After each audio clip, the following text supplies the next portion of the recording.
bonne année. Je n'ai pas changé de calendrier, mais aujourd'hui c'est la nouvelle année liturgique qui commence, en ce premier dimanche de l'Avent. Avant qui s'écrit avec E, parce qu'on prépare la venue du Seigneur. Cette venue du Seigneur qui a eu lieu il y a 2020 ans à peu près, cette venue du Seigneur qui vient chaque jour à l'Eucharistie, comme ce que nous allons célébrer dans quelques instants, et cette venue du Seigneur qui viendra à la fin des temps.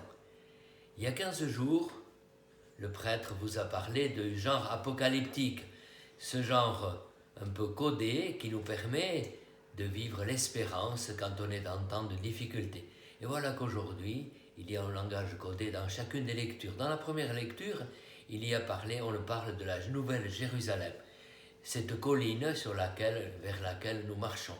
C'est notre vie qui va toujours vers un sommet qui est la rencontre définitive du Seigneur, qui aujourd'hui déjà, dans une deuxième image, fait que notre corps, notre cœur est changé, puisque comme dit le prophète, 2800 ans avant notre ère, il a vécu, les armes deviennent des gestes de laboureurs, des sillons à creuser.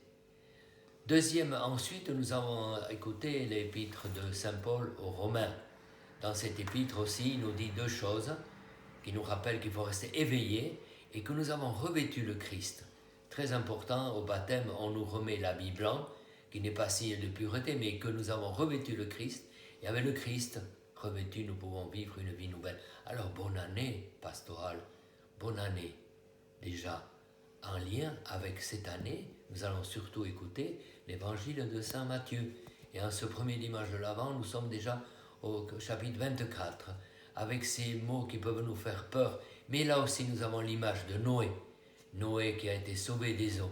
C'est le rappel que nous-mêmes, nous avons été plongés dans l'eau du baptême, qui a noyé en nous tout ce qui peut nous amener vers le mal et qui nous a fait rejaillir tout neuf, plein de vie, pour une vie nouvelle. Alors, de tout cœur, en union avec tous les chrétiens qui préparent la venue du Seigneur, non seulement le 25 décembre, mais chaque jour dans l'Eucharistie, en attendant la grande rencontre, bonne année pastorale. Au revoir.